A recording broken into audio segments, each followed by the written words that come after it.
Welcome to the program. Well, that little soundbite was referring to something that happened. That's actually a month ago now. But as I speak, the same group of radicals is planning to do the very same thing at 1 minute to midnight tonight, November the 23rd. That's the date this program is airing. Let me just sort of set the stage here, because if you're a regular listener, first of all, you know that I like to sound the alarm as often as I can, that the dark world is trying to gain ground on the Christian. That is why I do regular paranormal updates here, because you or someone you love is trying to be seduced by the world of the paranormal and the blatantly occult. Just a few examples here before I introduce my guests for the hour. Some headlines I just picked up recently. The U.S. witch population has seen an astronomical rise. Headline number 2. The fastest growing religion in America is witchcraft. Headline number 3 from Newsweek magazine.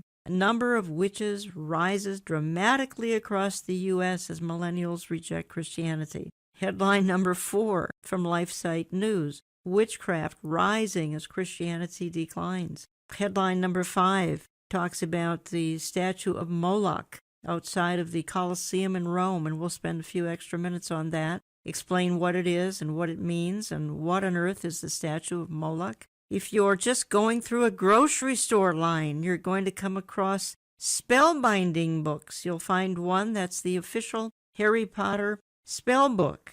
If you're just looking for this kind of a topic, let's just say for discussion here on Amazon, you're going to find revenge voodoo dolls on Amazon. And you've heard me talk on this radio program before about the New World religion that seems to be environmentalism, which is just another form of paganism. Now, I'm not suggesting that those who want to take care of nature are pagans. Don't hear me say that, because I'm one who wants to take care of nature, okay? But I'm saying that forms of environmentalism are pushing the envelope, which can lead to paganism. And I believe this will be a major component of the coming one world religion. And this could be called eco-spirituality. And when we were introduced recently to Greta Thunberg from Sweden, a rabid environmentalist, young woman, I think she's only 14, scolding the world at the UN. But yet Sweden has declared her the successor to Jesus Christ. All I'm saying is there's a spiritual component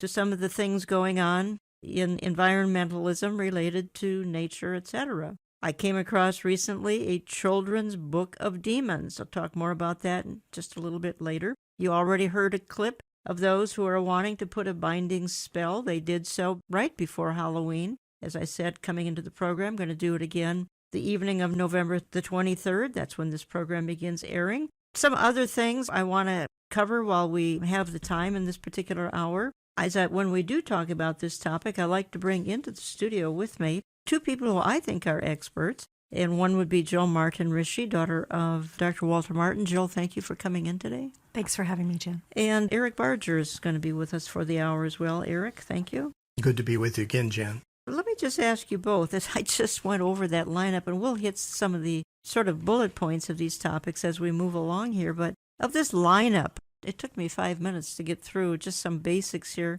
Jill, what strikes you the most profoundly? What sets off the loudest alarms about some of the things I just went through here? The rise of evil and the rage that comes with it. I think we are used to seeing evil things around, but the incredible growth in them and the all-pervasiveness of them everywhere in our culture, and then add to that the rage that is going along with it. One really great example is going back to the witches cursing President Trump, and they're also cursing us. Yeah, they're also cursing us. That's important to note. Yes, it's not just President Trump. That's right. Everyone who supports him. That curse is aimed at all of us. And to measure the rage, I think you need to take a close look at what is in that spell. We won't go into everything, but there's one really curious item I think that makes a big difference, and that is a tarot card, and it's called the Tower. And usually when people have tarot cards read for them, they're afraid of the death card. But this particular person, several people online, actually point to the Tower card as being the one that is the most dangerous. And it depicts a high crumbling tower, and its meaning is dark and dangerous. And it really actually talks about absolute chaos and destruction, Jan and Eric. So I don't think that they are really telling the truth when they say to us that this particular spell means no harm, because this tarot card is the center of it. And that's what I mean by the rage. There is rage behind this evil. We see it everywhere. We see it in the Satanic Temple, which is growing by leaps and bounds. It's out there, and I think that is really something different, something that's increased. And Eric, what struck you the most as I laid out the roadmap for this hour? There's no such thing as white magic. That's an old saying that I've said for many years, since the days I was writing and speaking about Harry Potter, but there's no such thing as white magic. People think that magic, occult magic, that is some form of supernaturalism outside of God, Jehovah God, they think they can manipulate that and do it for good. But the origin is evil no matter what they say about it. And in this case, I think when they say it's only being done for good, it's kind of tongue-in-cheek as they look down their nose at people and say, we're going to tell them this, but we know better ourselves. I think a lot of the church, Jan, it's like Isaiah 30, which says that there are people who want to rebel against what the Lord says, and they say to the seers, and that would be to the good seers, don't tell us what we don't want to hear. Prophesy illusions. Tell us lies, in other words. I think a lot of people have been so conditioned to only hear what they want to hear in the context of Christianity that whenever we bring up things like we are today, people go, well, I don't want to hear about that. I want to hear something that's uplifting. Well, listen, we need everything that God's got to say, folks. And he's got a lot to say about these issues we're talking about. All right, but the other angle that I want to emphasize in this hour is that this is also entering the church. Let me play a clip, because the church is embracing some of the things that we're sounding the warning about this particular hour. The church is embracing the very things we're talking about. Well, which direction has Hollywood gone since the 80s and 90s? It seems that shows containing magic have continually increased, while Christianity portrayed in movies and shows have continually decreased, or worse, blatantly mocked and ridiculed. So is it really shocking that American millennials are rejecting Christianity while embracing the way of the witch? Not really. Life imitates art. So not only is the world being seduced by sorcery, but also the Christian church. There are major Christian ministries today who are selling what they call angel boards, and they are a Ouija board. So just a rebranded Ouija board. It's calling a Ouija it an angel board. And they call it an angel board where you can talk to your angels. Typically, New Age will say spirit guides, but the terminology doesn't matter. It's all the same thing.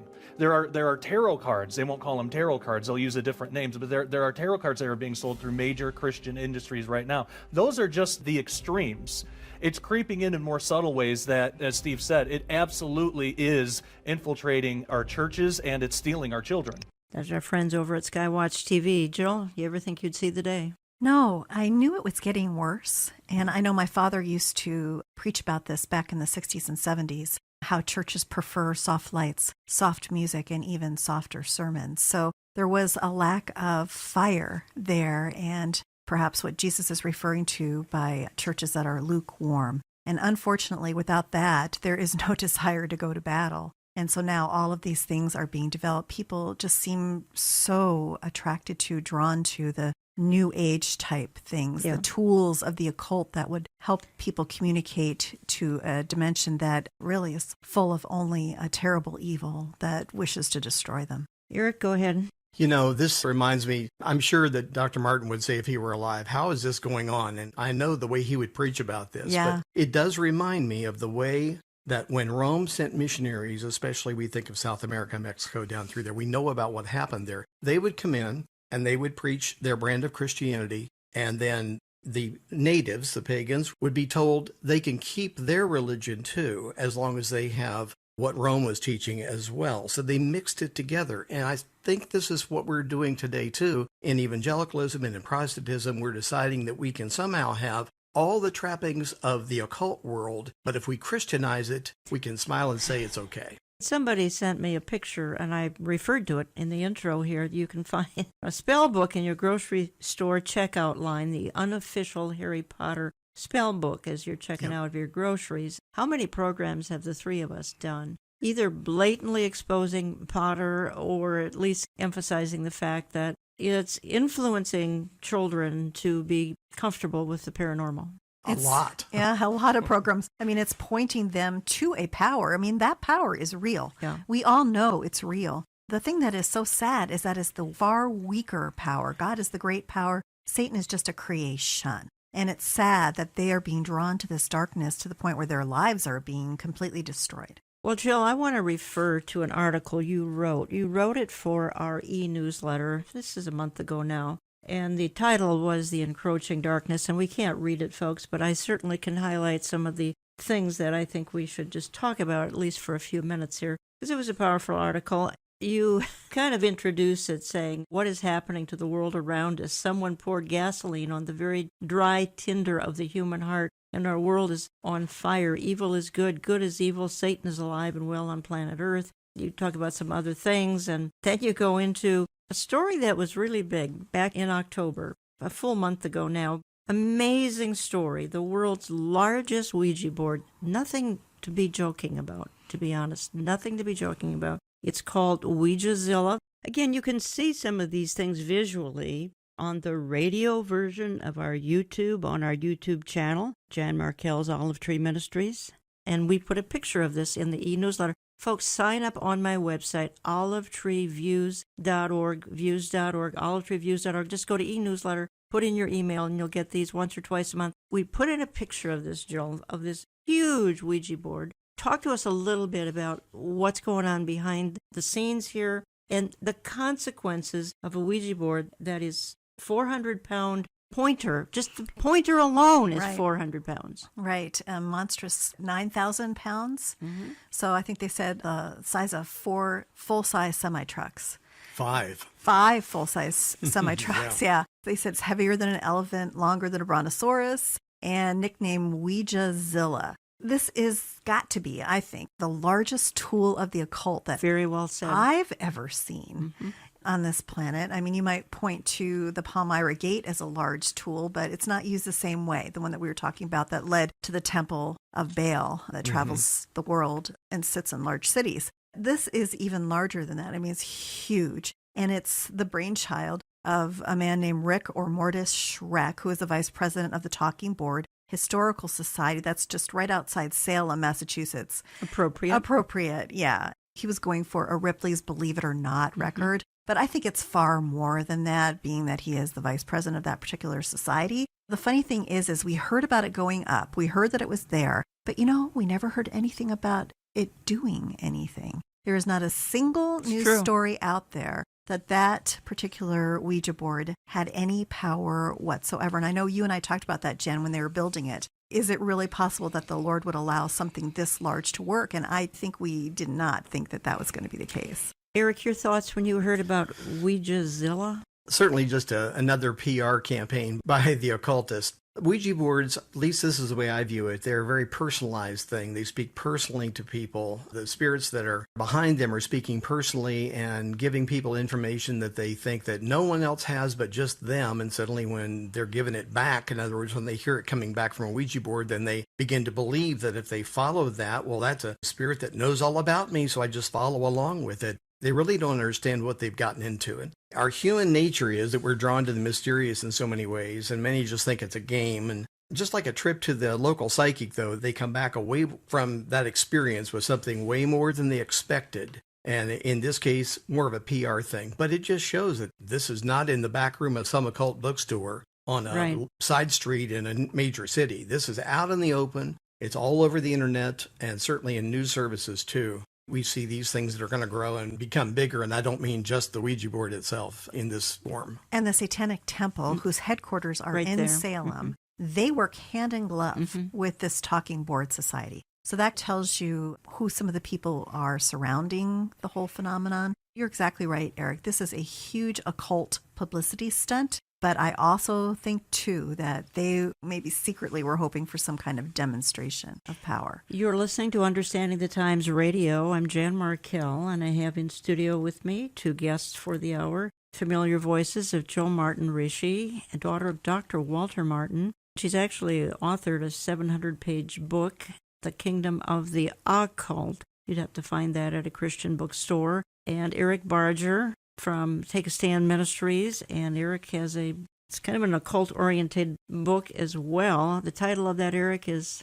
Entertaining Spirits Unaware, the End Time Occult Invasion. And by the way, the download version of that, we have dropped the price on it, so it's got great principles in it to help people really discern what's happening around them. Okay, and that's ericbarger.com. That's right. And Jill, you say this. I'm going back to your article. Again, this is about a month ago. We put out an e-newsletter once or twice a month, and Jill wrote this one. Actually, it was written near Halloween. She highlighted some crazy things going on in the world of the paranormal. And again, I do these updates, and I encourage the writing of these kinds of articles because of the rampant paranormal activity that's going on as we speak. You said this, Jill. As Christians, we see the enemy ramping up his strategy and breaking free of restraint, and this means that there are victories to be won. We are fighters, and it's time to check the armor and scope the battlefield. And I think that's a very important point because we have to push back. We have to be salt and light and try to delay this kind of decay. And it's a cultic decay that's just skyrocketing right now.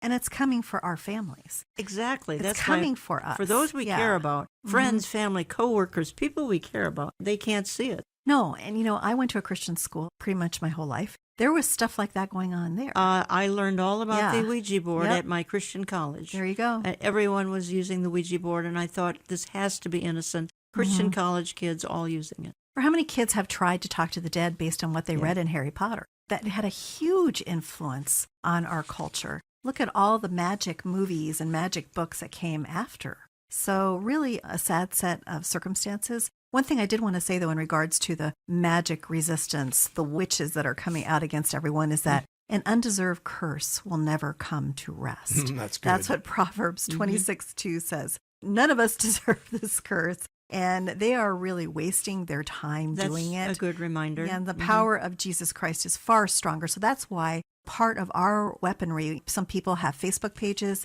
some people have shows, some people have blogs, some people work at their churches. There are ways to get this information out there and to fight back. Want to play one more clip in this segment? As of late 2018, multiple mainstream news outlets have covered the topic of witchcraft being on the rise in America.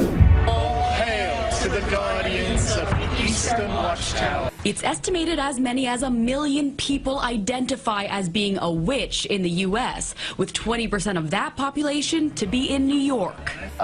What does this mean exactly, that you cast a binding spell on the president?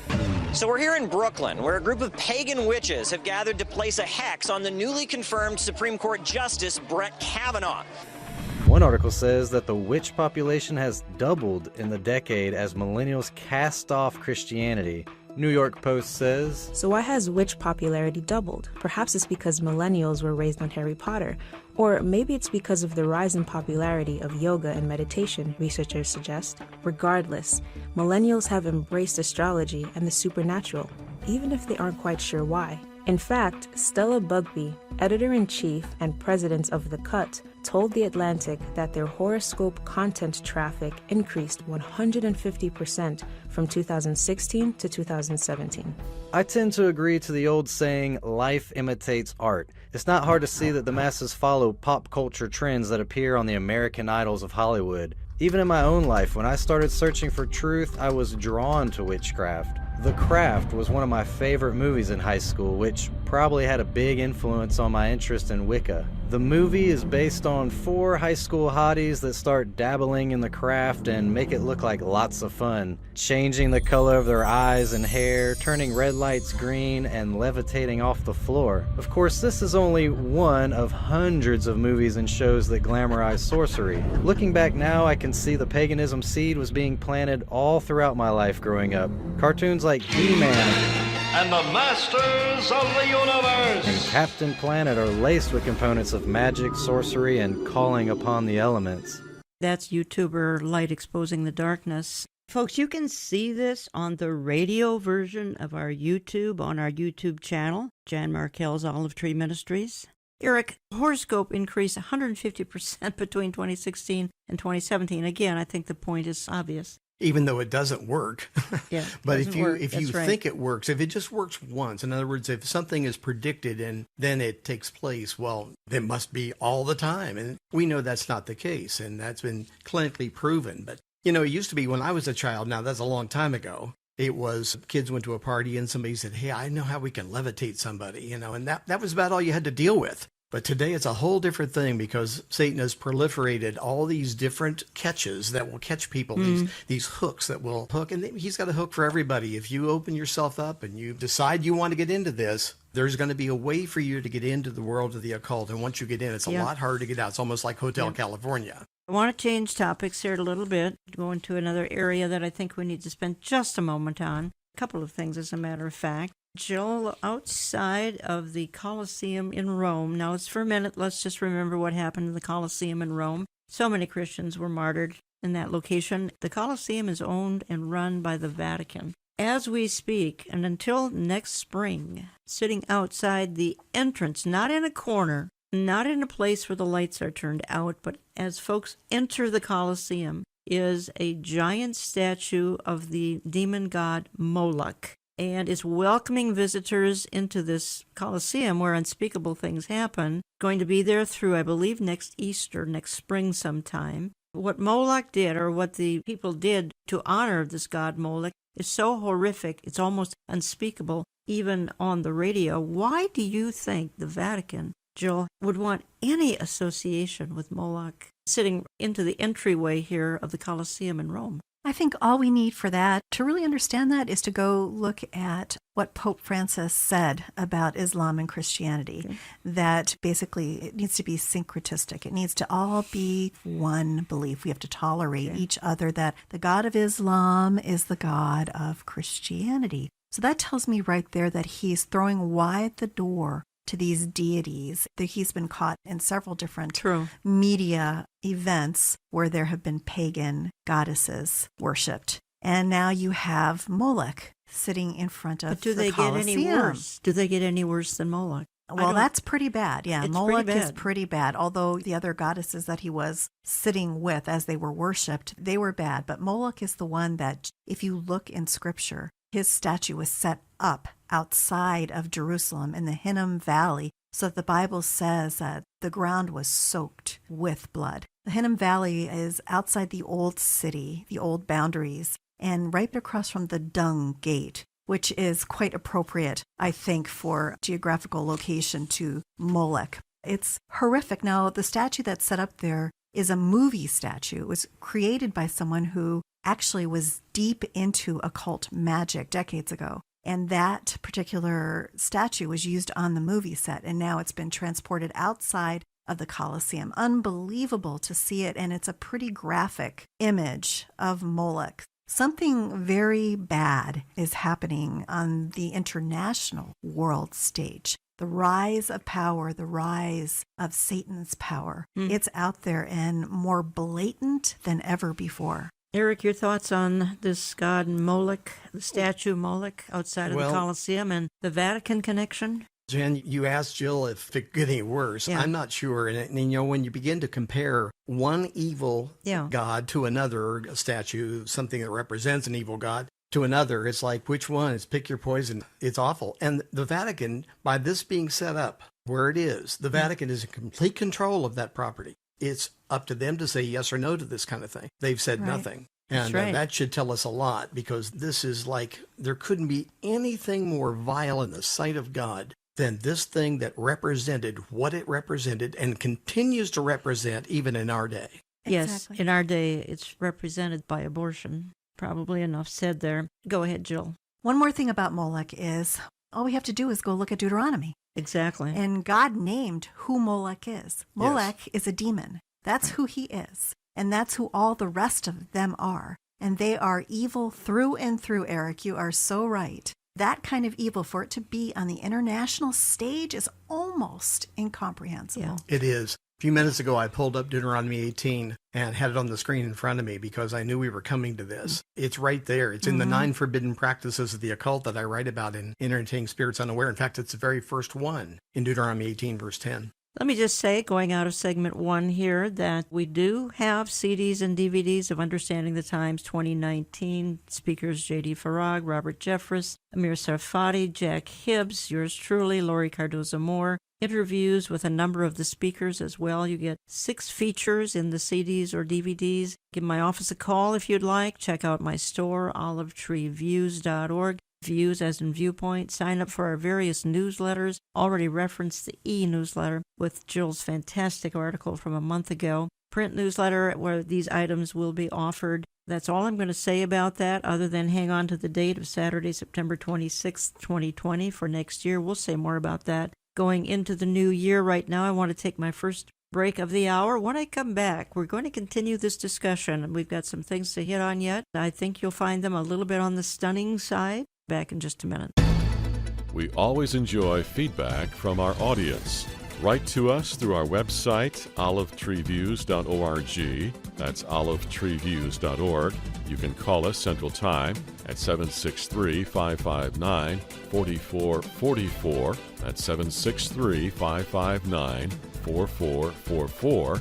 We receive our mail when you write to Olive Tree Ministries in Jan Markell, Box 1452, Maple Grove, Minnesota, 55311. That's Box 1452, Maple Grove, Minnesota, 55311. You can also text to give if you consult our website. All gifts are tax deductible. More in a moment.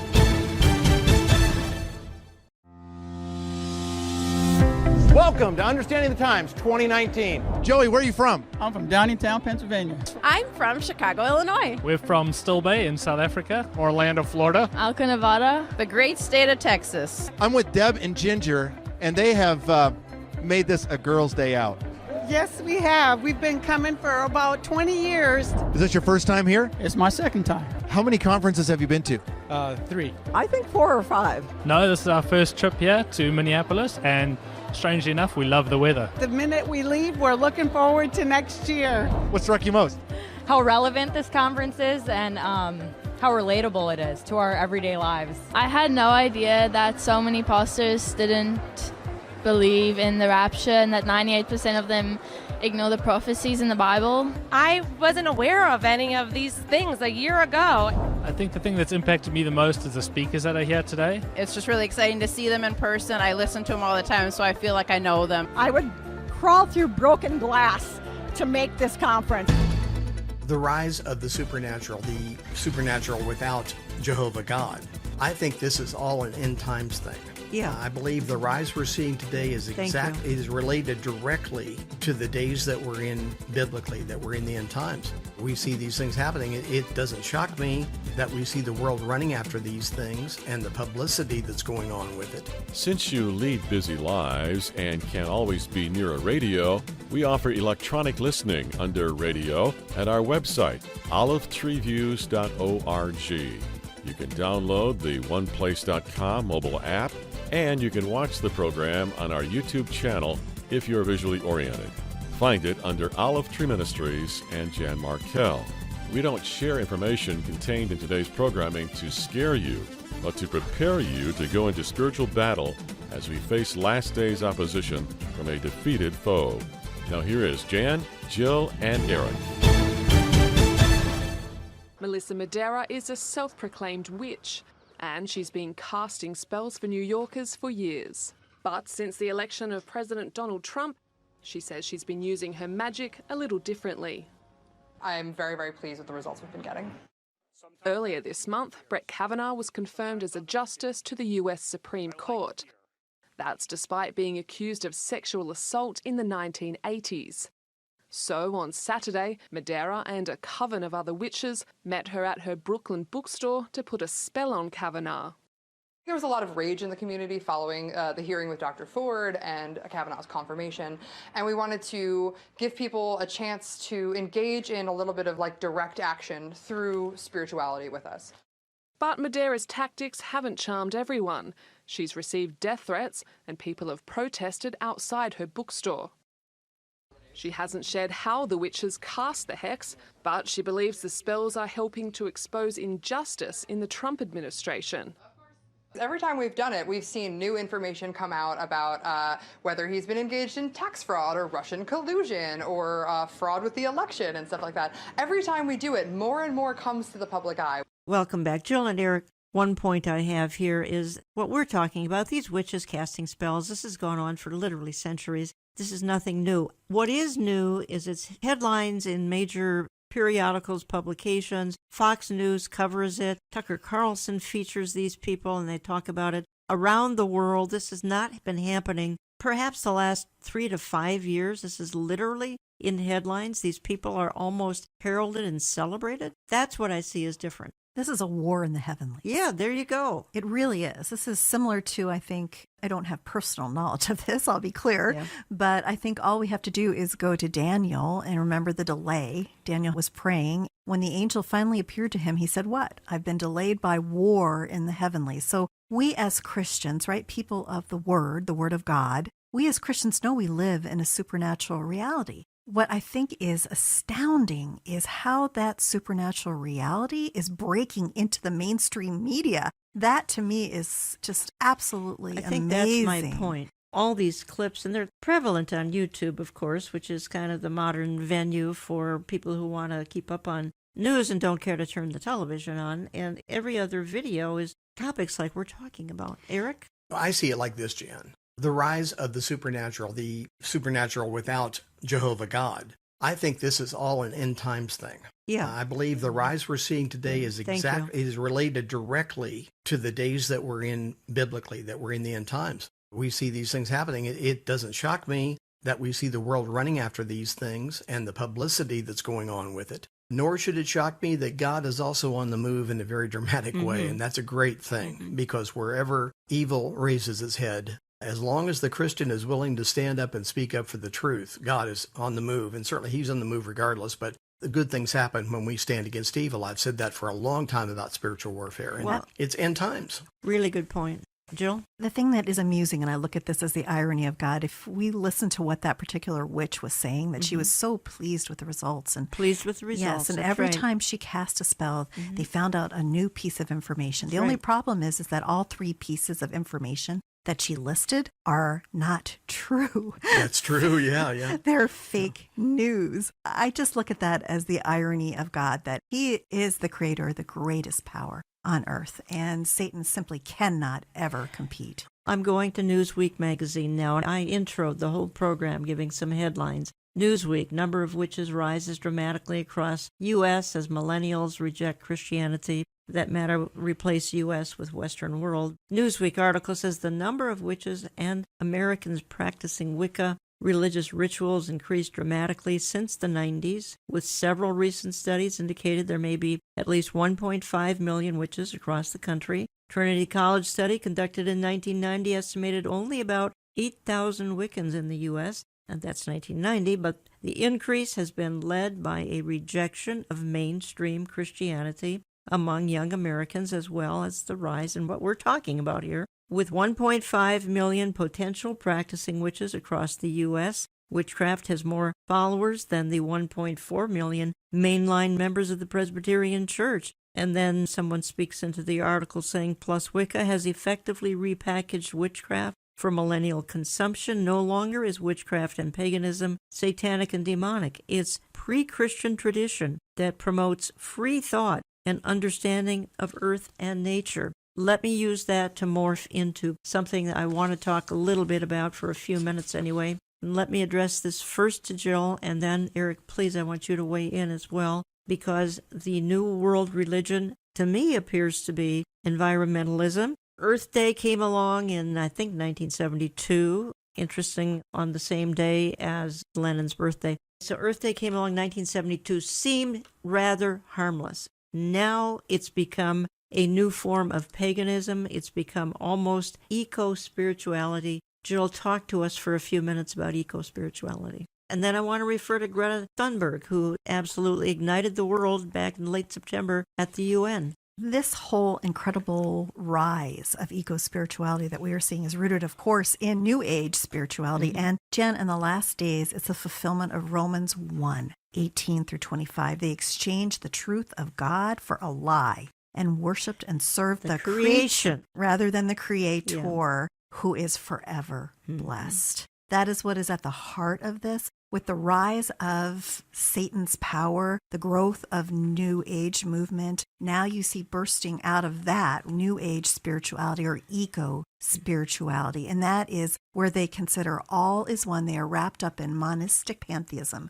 All is one, all is God, nature is divine, and man is divine. Just as Satan once promised he would be in Eden, right? Genesis 3:5. So humans have a responsibility now to protect nature, or we will all face extinction. This is the fear factor. They have brought in the fear factor. And when you don't know the Lord and don't have trust in him and can't go to prophecy, can't go to revelation, you don't understand the truth of it. You are wrapped up in a lie. You are deceived. So you panic. And so we see this culture of fear, this terrible culture of panic out there. They're terrifying their children. Greta Thunberg from Sweden, who addressed the United Nations. Donald Trump kind of threw a curveball again at her. He's famous for these curveballs that he throws because at the UN he diverted attention from this young woman, 14-year-old, to Christian persecution, thankfully. But nonetheless, Thunberg, she was declared the successor to Jesus Christ by the Swedes. She's from Sweden. She made such an impression, and she's making an ongoing impression even as we speak. This UN situation was many, many weeks ago now in September. She's making an ongoing impression on the whole world. Eric, your thoughts on this? You know, Jan, with the waning of the baby boomers and the values of their parents and the rise of the millennials and Gen Z, yes, now we have a view with the majority of people that are coming up behind us to reject everything before them. So it's not a surprise, since they've been schooled to think of all things environmental as being most important, since that's been one of the keys, especially in our universities, but now down in our grade schools and preschool and so on. If this is what they're schooled with, they've grown up with it. Greta Thunberg, I think this is what partially what's happened to her. Now, she is autistic, and shame on those parents that have used her as this kind of tool, because that's where it came from. But they're New Agers. This is how it got there. This should not shock us, but at the same token, when we see the way the world has taken up her cause, it shows us the general view of the world is to save the planet at all costs. And of course, they look at us as if we're crazy because we look to a God who, well, Revelation 21 says, is going to destroy this planet with fire. The minute you say that, their hair catches on fire right on the spot. Yeah. I believe that this whole environmental movement, and again, not suggesting we shouldn't be environmentally sensitive to nature. Never would I ever suggest we shouldn't do that. But the extreme forms of it, I believe, are being used by the so-called New World Order to bring about the one world government, because they're going to declare we need some international crisis to make the world one. And I think it's going to be environmentalism. It's going to be the extreme forms of paganism and environmentalism to bring about the one world system. And that's where I think this eco-spirituality is going to play into. It's playing into it right now. Keep your eyes on this, folks. Don't laugh at it. Don't just brush it off as something silly. It's got a sinister agenda. I'm absolutely convinced it has a sinister agenda. You know, Jan, care for the planet has now turned into worship of the planet. Well said. And it's drawn, this is really not commonly known, but this eco-love is drawn from the pages of the Hindu Vedas, the scriptures of the Hindus. It's all wrapped up in the whole karma thing, too. It's focused on an impersonal universe. How can a universe that has no personality whatsoever know all these things, or possibly know any of these things about us? It can't. So it's a direct attack on God, drawing away from his personal love for us. You are listening to Understanding the Times Radio. If you join me late, and I'm doing my probably at least 3 to 4 times a year paranormal update, because the world is saturated with this, those you care about, and perhaps you yourself being attacked by things of the dark nature. You may not even know it. I suspect you don't know it, and that's why we just try to bring these things to your attention to protect those you love, and particularly younger people. Jill and Eric, I got an email. Let me read 2 short paragraphs from the email from Teresa in Virginia, the state of Virginia. She says, a book brought to my attention through Christian Homeschool Facebook page. The book is titled Children's Book of Demons. Christian Homeschooler. The person gave a detail of the book's content, which was so disturbing, I thought I should share it with your ministry. She says, here's a review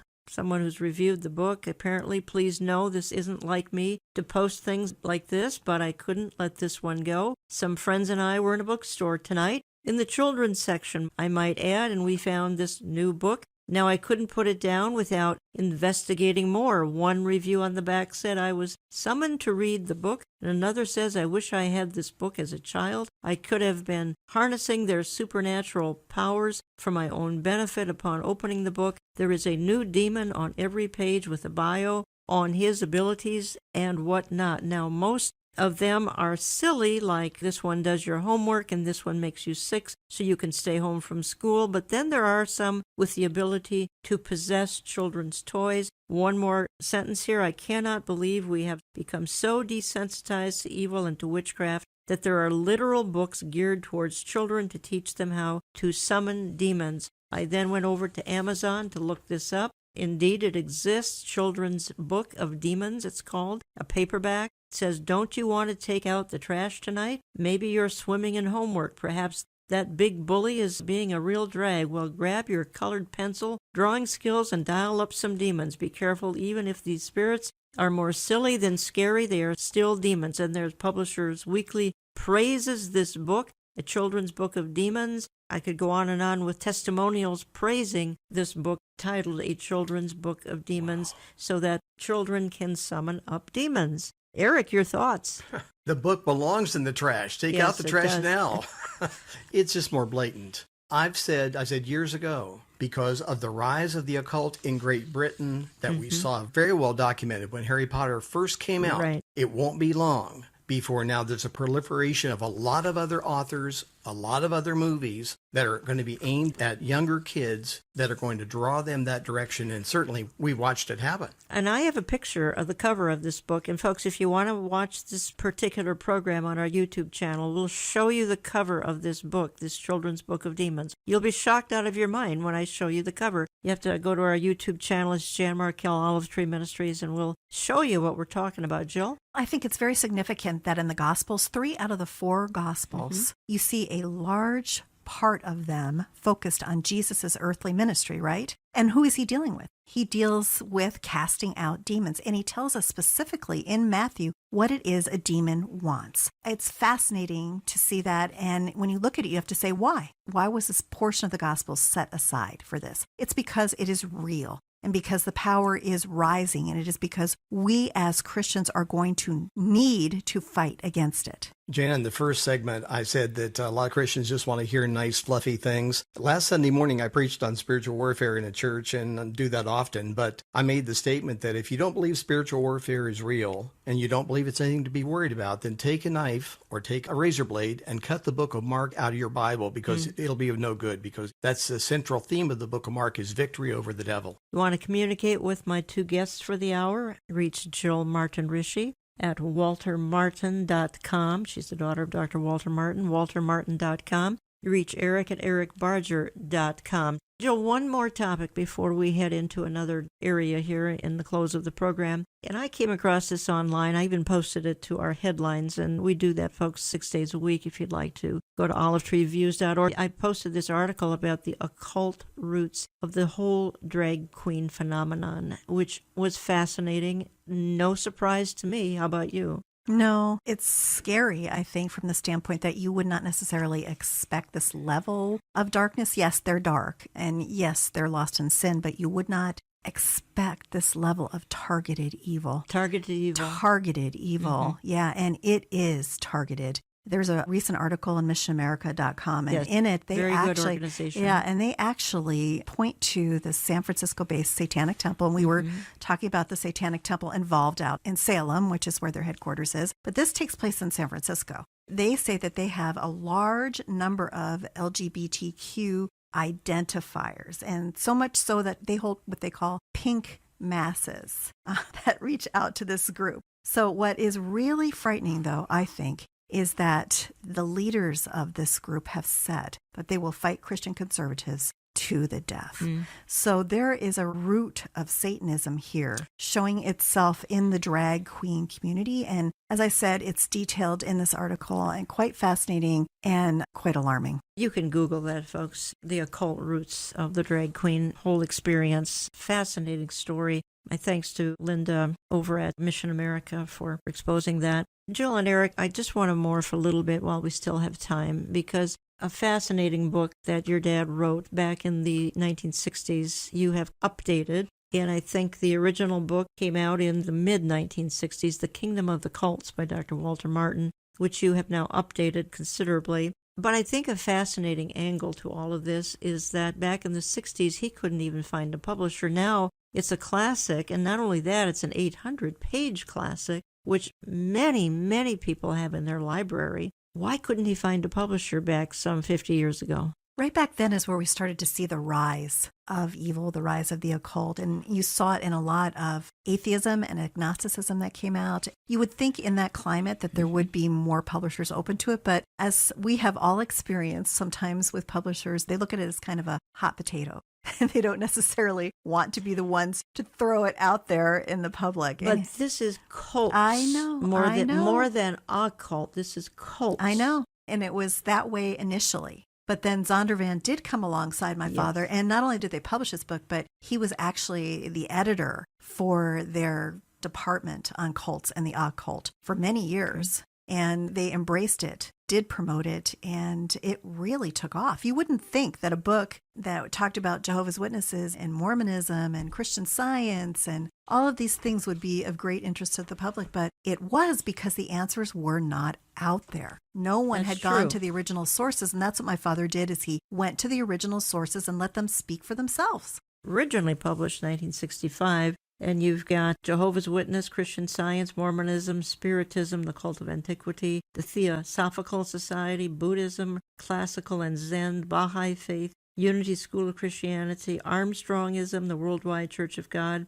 Unification Church, Scientology, Eastern Religions, Islam, the cults on the world mission field, the Jesus of the cults, cult evangelism, the road to recovery. What have you done to update this? Well, we took a good long look at the book because it's been out for a very long time and it's gone through different editions, obviously. And we thought, how can we bring Walter Martin back to this book? And so that's what I was really praying about. So what I did is I looked at the 1985 edition, which is the last one that my father did. I tried to go back to that, to lay it out the way that book was laid out, to remove anything that I felt was extra that had been added, and to focus on his thoughts, his organization. How did he put the book together? And work from there. So that's what we did. We went back and made it very much like the 1985, only it's updated. It has all the new statistics. Wherever possible, we tried to inform people about changes that had occurred in each one of these religions. You even cover, apparently, you say here, the Unitarianism chapter, which was added back after 22 years, and now Kingdom of the Cults has been number one in the Unitarian Universalism since it came out in August. Number one where now? On Amazon, it's been steadily at number one in Unitarian Universalism, which I thought was quite amazing. Meaning Unitarian people are looking That's into usually a place where the Unitarians go to look for books. So unless their families are going there too. Somebody is. Someone is going to Unitarian Universalism and buying a lot of the Kingdom of the Cults. But the three of us did a segment on Marianne Williamson a couple months ago now.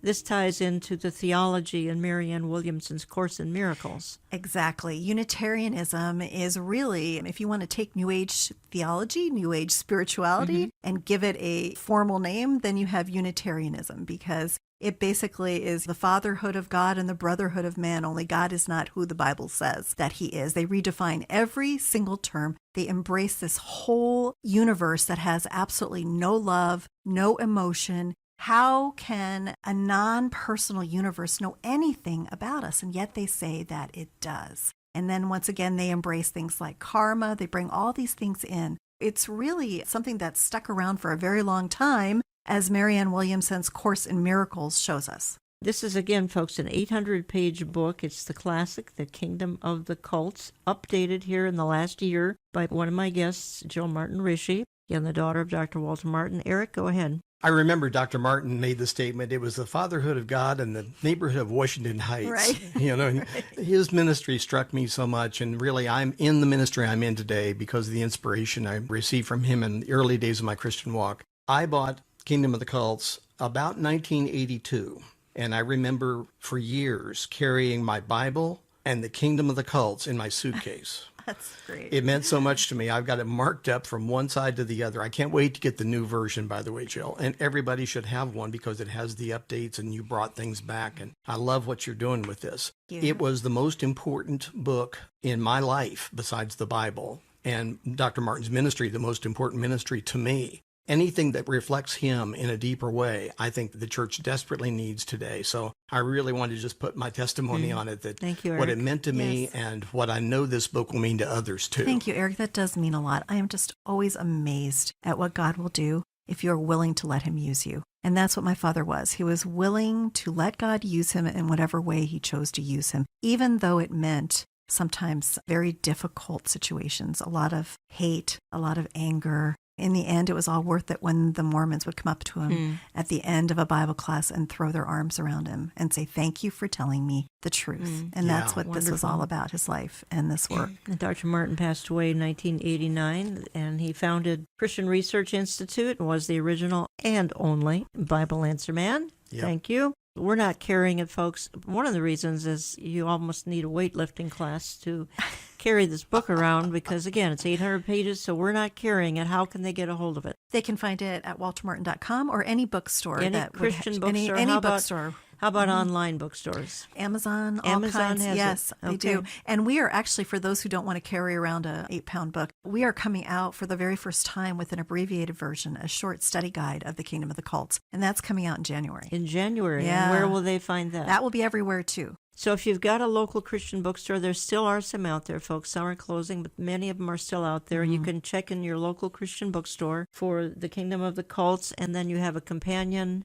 The Kingdom of the Cult study guide Study is coming guide out. Yeah, in January. Right, that's coming out. The study guide's actually coming out to go along with the handbook. The handbook is the abbreviated version. So you will be able to use the handbook and the study guide for teaching small groups or for teaching college classrooms. It just depends on what format you prefer. If you have questions, folks, write Jill at waltermartin.com, waltermartin.com. Don't write here, folks. Just write to waltermartin.com to have all this. Eric, why don't you wrap up this hour and take your time? You got a couple minutes. Well, we've talked about some kind of heavy things. I get that. But there are great victory stories that I want to direct people to. One is in Acts chapter 13. But Acts 16, probably the one that most of the Christians listening have heard. I hope all of them. But Paul and Barnabas, as they were preaching at Philippi, they baptized Lydia and her household, and immediately Satan sent a demon-possessed girl. And this girl was speaking the truth. She was saying something that was correct, but Paul knew it wasn't in the right spirit, and she did it day after day after day. And finally, he turned around and he cast the demon out of her, and he was arrested for it. They were in a jail, and at midnight, the Bible says they were singing and praying and praising God. And what happened in the middle of that circumstance, and by the way, the jail at Philippi, our jails today would be like a country club. And it was total darkness in the middle of this jail, and they're chained to the wall probably, or at least to the floor. A great earthquake shook the jail, as we know, and the jailer gets saved. He comes forward. He's ready to kill himself, thinking the prisoners had escaped, and it would mean his life anyway, probably to be tortured as he would die. But he said, I'd rather take my own life than have that happen. That's what he was saying by putting the sword on the floor. And Paul stopped him, and the jailer gets saved, and his whole household gets saved, and who knows how many other prisoners got saved. And it all started with the Apostle Paul standing against evil. And that's exactly what we need to do in our days that we live in today. Take that example and make it real and put it into our lives. I pray that nobody here gets arrested and no one's put in jail and no one is tortured or anything like that. But I want to see captives set free and do everything I can between now and the time I leave this earth. And I hope that everyone listening feels the same way. Let me just go out of the program saying that the world of both adults and children, as we've talked about for almost an hour, are being programmed to accept Satan's occultism while rejecting God and the Bible. But one day, Satan will be permitted to bring to worldwide power an occultist, the Antichrist. And in the kingdom of the Antichrist,